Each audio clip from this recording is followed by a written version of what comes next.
So respected CM sir, அப்புறம் இங்கே திருக்கோவிலூர் நகராட்சி நிர்வாக பொறுப்பாளர்கள் அவங்களுக்கு தான் இந்த வீடியோ.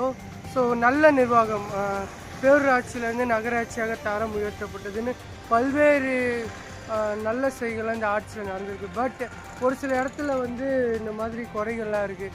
ஸோ இங்கே வடிவேல் நகர் ஒரு பிரதான ஒரு ஏரியா, இது ஒரு டெவலப்பிங் ஏரியா. ஸோ அங்கே இந்த ஏரி மோட்லேருந்து கீழே வரக்கூடிய இந்த சாலை ரொம்பவும் டேமேஜாக இருக்குது. நீங்களே வீடியோவில் பார்த்துருப்பீங்க.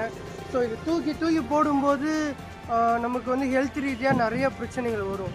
ஸோ உள்ள நிறைய உடல் உறுப்புக்கெலாம் வந்து பிரச்சனை வரும். ஸோ அதனால் இதை வந்து நகராட்சி கவனம் செலுத்தி இதை வந்து நல்ல ஒரு சாலையாக ஸ்மூத்தாக வெஹிக்கல்ஸ் வண்டி வாகனங்கள் போகிற மாதிரி செஞ்சு கொடுக்கணும் அப்படின்னு சொல்லிட்டு ரெக்வஸ்ட்டாக இந்த வீடியோ நான் கேட்டுக்கிறேன்.